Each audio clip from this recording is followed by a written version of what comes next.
The city can be a noisy place, but imagine if you could choose what bits of it you heard, and imagine if you could hear the secret sounds that no one else could.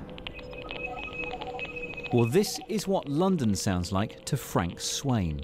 He suffers from hearing loss and wears a very modern and discreet hearing aid system, which he has hacked, so he can hear the Wi-Fi networks all around him.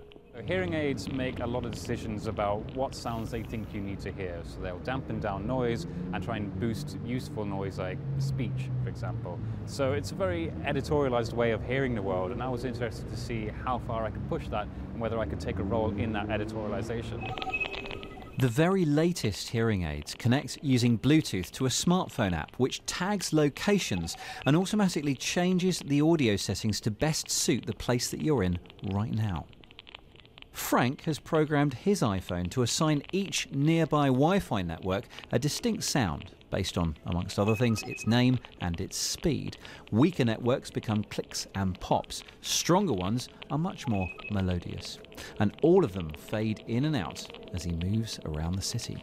This has really been made possible by a very new codec from Apple, which is a low-energy Bluetooth codec. And this is previously used for things like Fitbit and connecting devices in that way. And for the first time, we can have audio streaming over that connection. And that's absolutely critical because hearing aids have a battery the size of an aspirin, and there's not really much you can do on something that small. So to be able to stream constantly for what, hours or even days, you need a type of Bluetooth that doesn't use much battery. Exactly. So everyone's used to the Bluetooth devices we saw, 10 years ago with these big things on your ears. No one really wants to wear something that huge. But with this new Bluetooth codec, you can really run it on an absolutely tiny device, and that's just brilliant. So at the moment, this is an art project for people with hearing aids. Do you think it would ever have a wider application for the rest of us? Yeah, absolutely. So we're already seeing people talk to the devices more. We have things like Siri and OK Google. Voice activation is the way we're keeping in touch with our devices now that they're getting really, really small. And absolutely, I can see that in the future, the idea of wearing a very, very small earpiece that keeps you in touch with your phone, for example, would be a really great idea.